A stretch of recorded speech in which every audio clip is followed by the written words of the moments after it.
Ассаламу алейкум, азиз телетамашагүйлер, Жастар ТВ телеканалында сөйлесеміз социалдық саяси ток-шоусы.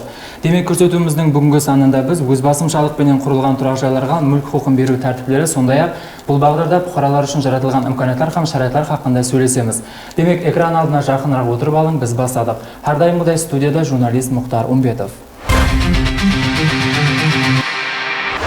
Ассаламу алейкум, меймандар, студиямызға қош келіпсіз. Ассаламу алейкум. Білеміз, 2024 жылдың 5 августында өз басымшылықпенен иеліп алынған жер учаскаларына һәм оларда құрылған имараттар менен объектілерге болған құқықтарды тән алу хақындағы Өзбекстан Республикасы низамы қабыл етілген еді.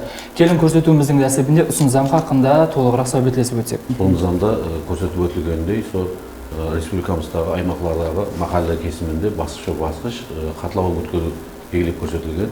Сол қатлау жұмыстарын жүргізу мақсатында кадастр агентлігі тарапынан этрап мәлімдеме системасы істеп шығылып, һәм сол қатлау өткізілген көшпес-сулық объектілерін сол этрап мәлімдеме системасына жайғастырып барылады. Қатлау өткеру сол мемлекеттік кадастрлар палатасы Қарақалпақстан Республикасы басқармасы район һәм қала филиалдарындағы қанегелеріміз тарапынан бейпыл әмелге асырылады. Ол жерде төлем көрсетілмеген қатлау жұмыстарын әмелге асырылады, һәм сол қатлау нәтижелерін этрап мәлімдеме системасына жайғастырып барылады. Этрап мәлімдеме системасына сол бір жыл давамында 78 мыңнан астам көшпес-сулық объектілері этрап мәлімдеме системасына жайғастырылған, һәм осы жергілікті уәкілетті мекемелер тарапынан, уәкілетті органдар тарапынан ұнамлы, болмаса ұнамсыз жұмақларын беру бойынша системаға кіртіліп барылған. Қазіргі күнде сол бір жыл давамында 1665 дана көшпес-сулық имараттарына, сол имараттарына мүлік құқы, жер учаскаларына ижара құқылары тән алынды. Бұндан басқа да және 200-ден астам көшпес-сулық имараттар хақындағы мағлұматтар сол сессияда көп шығылу үшін кіртілген. Білеміз, әрбір низам құжаты қабілеттілер екен, қандай да бір мақсатты көздейді. Демек, бұл низам бойынша қандай өзгерістер кіргізілді тарауға һәм бұқаралар үшін қандай жеңілдіктер берілді? Әлбетте, бұндан алдында Өзбекстан Республикасында өз басымшылықпен құрылған жайларды құжаттастыру бойынша Өзбекстан Республикасы президентінің қарарларыменен акциялар болып өтті, бір мәртелік акциялар. Бұл низамның олардан парқы, бұл низамда 8 жағдайдағы көшпес мүліктерге құқықтарды тікелеп беру мәселесі көрсетіліп жатыпты. Яғни бұл әлбетте бұқаралар тарапынан 2018 бірінші майға шейін салынған, құрылған тұрақ жай имараттары құжатсыз болған, һәм оның жер учаскалары иелеген. Екіншісі, жүзімгершілік һәм бағдаршылық үшін берілген жер учаскаларда құрылған тұрақ жайлар, олар көп уақыттан бері жүдә бір машқалалы мәселе болып келеді. Бұлан осы низамның өзінің шешімін тауып жатыпты. Сондай-ақ қала район хакімінің қарарларымен жер учаскалары құрылыс мақсатларында ажыратылған, бірақ олардың ажыратылуы, тасдиқталуы уәлаят, ямасы Қарақалпақстан Республикасы министрлік кеңесінің қарарларымен тасдиқталуы белгіленген қарарларды соларды тасдиқтау мәселесі, жер учаскасына ижара құқығын, онда құрылған имараттарға мүлік құқығын тікелеу мәселесі шешіліп жатыпты. Сондай-ақ меншіктестірілген, мемлекеттен меншіктестіріп алған меншіктестірілген тұрақ жайлар, имарат һәм құрылмаларды иелеген жер майданларын оларға ижара құқықтарына беру мәселесі көрсетіліп жатыпты. Сондай-ақ қала район хакімінің қарарларымен уақытында сол адамдарға мүлік құқы тікелеп берілген, ямаса сол жай, ямаса бір натурал имарат атына бекітіп берілген, бірақ жер мәселесі ашық қалып кеткен қалатлар, жері бекітілмеген қалатлар. Сондай-ақ бұқаралар тарапынан бұқаралар, іспемерлік субъектілері, резидент болған юридик шахслар тарапынан артықша иеленген жер учаскалар, яғни өздерінің низамы тиісті жер учаскасынан артықша иелеп, өз басымшылықпен имарат құрып, артықша иеленген жер учаскаларға ижара құқығын һәм ондағы құрылған имараттарға мүлік құқығын тікелеу мәселесі көріліп жатыпты бұл низаммен. Парқы бұл 8 қалатта мүлік құқықтары тікелеп беріледі, жер учаскасына ижара құқығы тікелеп беріледі. Енді ижара құқығы тұрақ жайларға 99 жыл мүддетке ижара құқығы тікелеп беріліп жатыпты. Басқа тұрақ жай болмаған имараттарға, басқа жерлерге жер учаскалары 49 жыл мүддетке ижара құқығы тікелеп беріледі. Бұл низам бойынша жер учаскалары қандай өлшемлерде берілетіндігі бойынша айтып өтетін болсақ, әлбетте 1998 жыл 1 июльға шейін иеленген жер учаскаларға 24 сотыққа шейін бүтін Өзбекстан Республикасы бойынша, ал Ташкент қаласы, Нүкіс қаласы һәм Уәлаят орайларында болатын болса, 2018 1 майға шейін иеленген жерлерге 12 сотыққа 6 сотыққа шейін белгіленген. Басқа аймақтарда болатын болса 12 сотыққа шейін жер учаскалары ижараға құқық берілетіні назарда тұтылған бұл заңда. Енді төлемлерге келетін болсақ, бір мәртелік жиын белгіленген. Нөкс қаласында, Валаят орайларында, Ташкент қаласында базалық есептеу мұғдарының, үш есесі мұғдарында бір мәртелік жиын белгіленген. Басқа аймақтарда, мәселен Қарақалпақстан Республикасының қалалары аймақтарында болатын болса, базалық есептеу мұғдарының бір есе мұғдарында бір мәртелік жиын төлемі белгіленген. Енді әлбетте бұл бір мәртелік жиыннан азат ететін жеңілдіктер көрсетілген. Сондай-ақ, яғни бірінші һәм екінші группа награнлары бірден бір социалдық қорғану реестріне кіртілген бұқараларға бұл жерде имтиязға белгіленген төлеуден. Сондай-ақ баяғыда бір мәртелік акцияның шеңберінде бір мәртелік жиынды төлемді әмелге асырып, бірақ құқыққа тікіленбей қалған жайларға болса, оларға бейпұл бір мәртелік жиыннан азат етілгенлігі назарда тұтылған. Сондай-ақ бұл нызамменен мәселен бір бұқарада 6 сотыққа жер құқық тікілеп берілген болса, ямаса 12 сотыққа жер құқық тікілеп берілген болса, оның жер учаскасы оннан артып қалуы мүмкін. Ол халаттарда артып қалған жер учаскасына сол диқан қожалығын екемаса тамарқа қожалығын жүргізу үшін сол бұқараға сол құқық тікілеп беріледі жер құқығымен.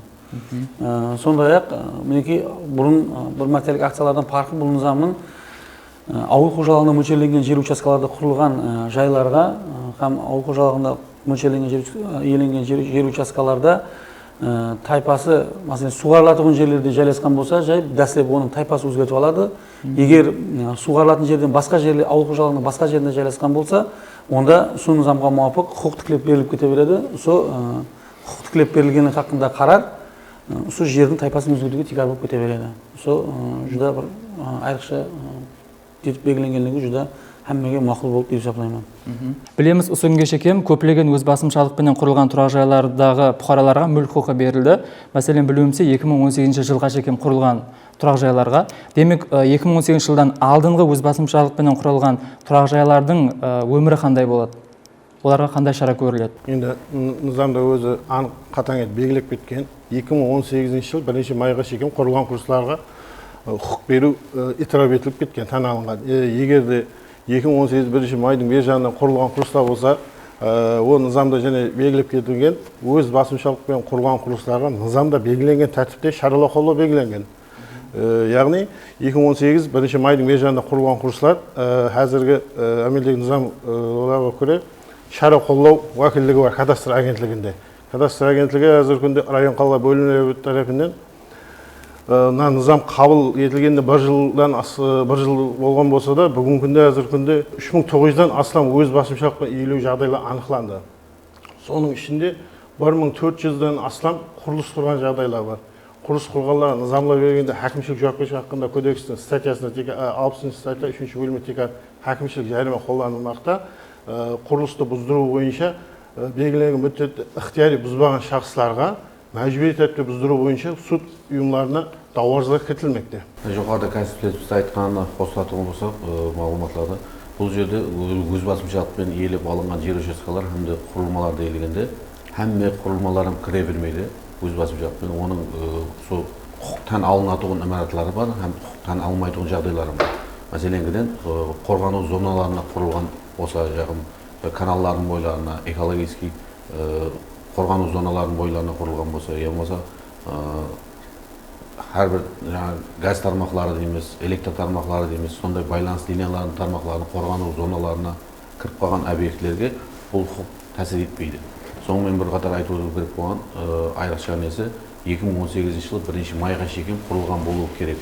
Себебі ол Өзбек космос агентлігі тарапынан космик суреттеуді қайта істеу жолымен анализ қылып барылады. Һәм сол 2018 жылы 1 майда құрылмаған болса, оған құқықтан алынбайды. Жоғарыда айтып өткеніміздей, халқымыз бұқараларына бір зат айтып өтпекші болған едім. Өз басымшылықпен салынған имаратларға тән алынады деп жатқанда, ол тек қана 2018 жылы 1 май қаласында құрылған болу керек, және бір мәрте айтып өтеміз. Бұқараларымызға қазіргі күнде сол бүгінгі жағдайда құрылыс бастамауына сұрап қаламыз. Ол қандай да бір өзінің шығындар болып қалуына себепші болып қалады.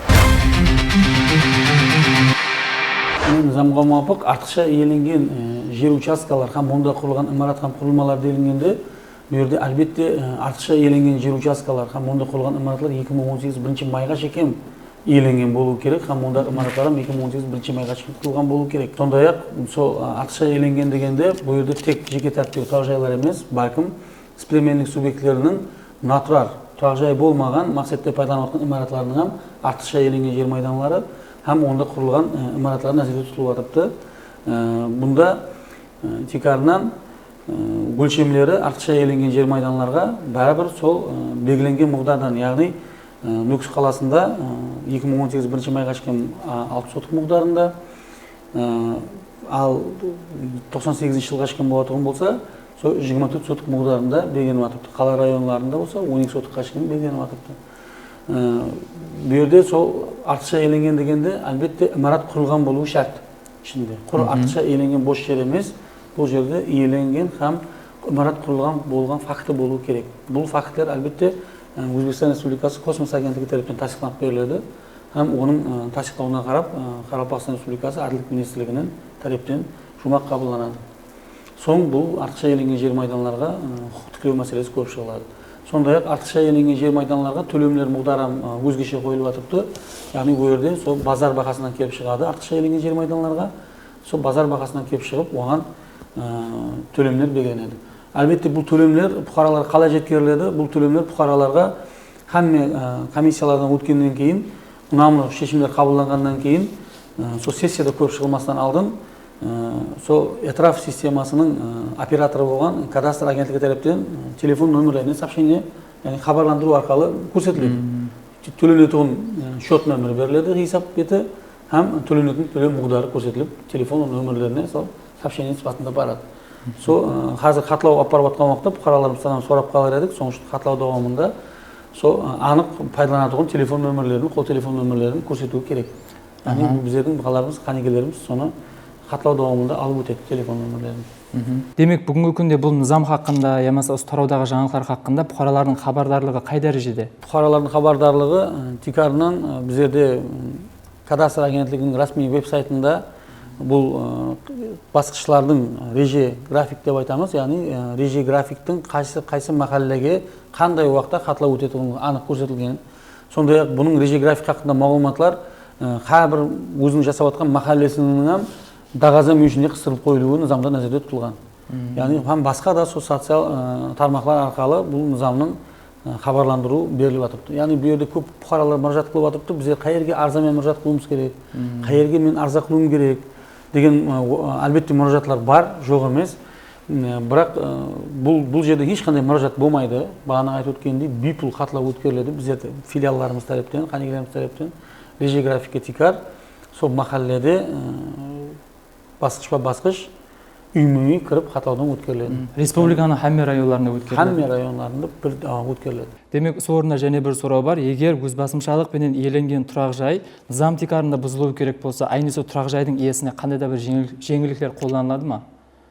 Бул боюнча процесстер кандай болот? Эч кандай жеңилдик колдонулмайт, себеби жер кодексинде 91 статья жазылган. Өз басымчалык менен курулган курулуш курган шахс тарафынан бузулуу белгилеп коюлган. Ол низамсыз курулуш бул азыркы күндө жер кодексинде өзү 23 статьясында жер берүү, жерди реализация кылуу тек акцион аркылуу белгиленген. Акциондон алмаган жер азыркы күндө курулуш курмауга фукараларды баягы чакырып калабыз. Туурудан-туура курулуш курмастан алдын тиештүү уюмдардан келисим алган калда карары барлар. Эгер карары жоклар болсо курулуш курмауга чакырып калабыз бу жерде. Себеби фукаранын өзүнөн материалдык зыян келеді. Біріншіден, хакимшілік жүргізу хақында 60 статья 3 бөлім менен өз басымшылық менен құрылыс құрғанларға базалық есептеу мугдарының 200 есесі мугдарында. Яғни қазіргі күнде 82 миллион 400 мың сомға дейін хакимшілік жарымалы қолдауы себеп болады. Заңсыз құрылысы бұздыру бойынша ықтияри 15 күн мүддет жазба көрсетпе беріледі. Ықтияри 15 күннің ішінде бұзылмаса, оны мәжбүр түрде бұзып сапластыру керектігі бойынша суд органдары дауа арызға кіргізіледі. Әлбетте жаңа кәсіпкерлеріміз айтқандай, низамсыз құрылыстар деп атқандай, қазіргі күнде сол өз басымшылықпен иелеп алынған жер учаскелеріндегі жоғарыда айтып өттік, 1700-ге шамалас фукараларымыздың құқықтары тан алынды. енді құқықтың пайда болуы һәм шекленуі белгіленген тәртіпте мемлекет тізіміне өткізілу керек. Бұқараларымызға айтып өткен болар еді. Сол құқықтарын жер учаскесіне болған ижара құқығы һәм мүлік имараттарына болған мүлік құқықтарын белгіленген тәртіпте мемлекет тізіміне өткізуге бұйрыққа беруге шақырып қаламыз. Себебі құқықтары мемлекет тізіміне өткізілгеннен кейін ғана пайда болады. Hem de yukarıda aytып өткендей қарары бар жайлар деп атыпты. Қарары бар болғанменен ол қарары қашан жер учаскесі бойынша мемлекет тізіміне өткізілгеннен кейін пайда болады. Hem сол жер учаскесі мемлекет тізіміне өткізілгеннен кейін құрылыс жұмыстарын әмелге асырса мақсатқа муафиқ болады. Бұл жер учаскесі һәм имараттарға болған құқықтарын мемлекет тізіміне өткізбестік олар бір жаримаға таптыруға себеп болады. Оған қосымша етіп айтатын болсақ, жер учаскеға болған құқықты мемлекет тізіміне өткермеге бір ай, әрқандай құқықты алғаннан кейін бір ай мүддет ішінде жерге болған құқықты яки көшпес мүлікке болған құқықты мемлекет тізіміне өткермесе, әкімшілік жауапкершілік кодексінің 68-1 статьясында белгілеп берілген бұқараларға, натуралық имараттар, натуралық жер учаскелері болатын болса, бұқараларға базалық есептеудің 10 есесінен лауазым шақстарға 15 есесіне дейін әкімшілік жарима қолдауға себеп болады. Егер тұрақ жайға болған құқықты мемлекет тізімінен өткеру үшін тиісті ұйымға өз уақытында мұраjaat етпесе, бұқараларға базалық есептеудің 5 есесінде әкімшілік жарима салуға себеп болмақта. Енді әлбетте сол жерде көпшілік бұқараларда біздерде дисциплиналық субъектілерінде мемлекет алсат шартнамам бар ғой қолымда, ямаса мінекей соны заңға текарланып, маған Қазақстан Республикасы жоғары кеңесінде сессияда көріп шыққан қарар берілді ғой, құқық тіклеп берілді ғой, ямаса хакімнің қарары бар ғой деп біздерде көп бұқараларымыз тізімнен өткеруге мұраjaat етпей қалып жатыпты. Өзбекстан Республикасы министрлер кабинетінің 535 санлы қарарына муафиқ әрқандай шахс өзінде құқық пайда болғаннан, я бекар болғаннан, я шекленгеннен, ямаса басқа бірге өткеннен бастап бір айдың ішінде мұраjaat етуі шарт. Яғни бұл не үшін тізімнен өткеру не үшін керек? Яғни қазіргі күнде бірден бір құжат бұл кадастрда мемлекеттік тізімнен өткенлік хақында ресурстық көшірмеге ие болу. Жерге болғаннан, мүлікке болғаннан. Себебі Өзбекстан Республикасы бұқаралық кодексіне муафиқ, Өзбекстан Республикасы жер кодексіне муафиқ, жерге, мүлікке болған құқықтың пайда болғанлығы бұл мемлекеттік тізімнен өткеннен кейін, яғни мемлекеттік есапқа алынғаннан кейін пайда болады деп атыпты. Яғни бұл мемлекеттік тізімнен өткеру бұл сол бұқараның сол мүлікке болған құқығын мемлекет тараптан тана алынғанлығы болып есептеледі заң бойынша. Оған шекем ол қандай қолында құжат болмасын, ол мемлекеттік тізімнен өтпеді ме, ол елі мемлекет тараптан тана алынбаған құжат болып есептеледі. Сол себепле оны уақытында тізімнен өткермегені үшін жарима белгіленген әкімшілік жауапкершілік кодексінде, кәсіпкерлік айтып өткендей. Соның үшін әрбір бұқарадан мінекей заң бойынша қазір сессияда көріп қолдарына ижара шартнамасы, мүлік құқығын тіклеп беру хақында қарарлар беріліп жатыпты. Бұл бұқараларымыз бір айдың ішінде бұл құжаттарды алып, мемлекеттік қызметке орайы, ямаса бірден бір интерактив қызметлер порталы арқылы тізімнен өткеруге мұраjaat етуі шарт. Бұл бұқараның өзінің мәжбүрияты болып есептеледі. Сол себепле әрбір бұқарадан, әрбір мүліктардан әрқандай харекет садыр етіп жатқан уақытта әлбетте тізімнен өткеру халатына итибар беру керек. Жоғарыда айтып өттік, бүгінгі күнде тарау қызметкерлері тарапынан орындарда хаттау жұмыстары алып барылмақта. Демек бұл хаттау міндеттерінің жауабы қанша уақытта шығуы мүмкін? Жүзі дұрыс, көп адамды ол ойландырады. Мінекей заң бойынша, реже график бойынша біз хаттау жұмыстарын алып барамыз. Реже график бойынша хаттау жұмыстары нәтижесі бойынша барлық құжаттар этрaf системасы, яғни мәлімдеме системасы арқылы электрон yığma жылты, яғни электрон құжаттар топламы жаратылады біздердің филиал қызметкерлер тараптан. Һәм бұл топлам құжаттар электрон түрде этрaf системасы арқылы уәкілетті органдарға жіберіледі. Уәкілетті органдар бұл біздер филиалдарымыз тараптан тағdim етілген әрбір объект бойынша өздерінің жұмақларын таярлайды. Оған 2 ай міндет белгіленген заң бойынша, яғни оның қандай құласалар, жұмақлар, яғни олар сол хамми талаптарға жауап береді ме? Мәселен, ол жерде низамның 16 статьясында уәкілетті органдар белгіленген. Олар, мәселен, жаңа айтқанымыз қорғану зонасына итибар береді. Талапларына жауап береді ме жайдың? Соларда хамми өзінің белгіленген жұмақларын тағdim етеді. Һәм өздерінің хаммесінің ұнамды шешіміне текарланып тұрып, бұл 2 айдан кейін дағазаға қойылады. Яғни бір ай давамында бұл дағазаға қойылады. Дағазалар сол кадастр агенттігінің ресми сайтында һәм сол өзінің жасаушы махаллесінің дағаза мүйішінде қыстырылып тұрылады, жарияланып тұрады. Яғни сол бір айдың ішінде әрқандай шахс, егер бұл хаттау жұмақларынан, онда көрсетілген мағлұматлардан наразы болатын болса, содан көріп шағым ету құқығына ие. Яғни қайсыда бір уәкілетті орган бас тартып қойған болуы мүмкін. Бұл жай қорғану зонасында жайласқан, болмаса талаптарға жауап бермейді қандай деді бас тартқан болуы мүмкін. Егер сол органның жұмағынан наразы болатын болса, сол органның өзіне тудан тура мұражат қылады. Кейін ала 2 ай жұмақ 1 ай жарияда отырады, 2 ай комиссияда көп шығылады. Соң 2 ай давамында әділдік министрлігінің тарапынан үйлем шығылады.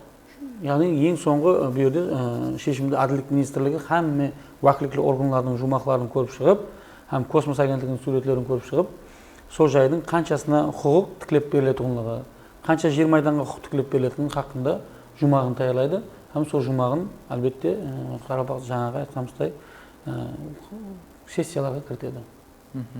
Демек бұл жерде сол 1 айлық мүддеті жарияда қағазаланып тұру мүддеті мәжбүри болып есептелінеді, шарт болып есептелінеді. Енді уәкілетті органдар 2 ай низамда белгіленіп жатыпты.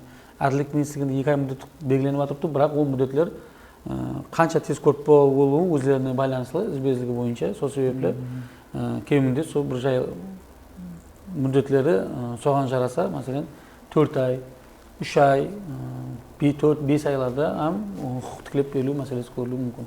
Енді сессияларда әлбетте бұл тез-тезден көріліп жатыпты. Әр сессияда мәселен көріп шығылып жатыпты. Бүгінгі ешкімнің 1600-ден астам жайларға тікілеп беріліп жатыпты құқықлар. Демек көрсетуіміздің бүгінгі санында да біз сіз үшін пайдалы болған актуал темалардың бірі хақында сөйлеспек. Айрықша тілге алуымыз керек, біз көп сөйлемейміз, бірақ көпшілік инсанларға жетіп баратығындай етіп сөйлейміз, һәм сөйлесеміз. Ұсынуменен көрсетуіміздің бүгінгі саны өз жұмағына жетті. Хош, сау, саламат болың. Өзіңізді асырың.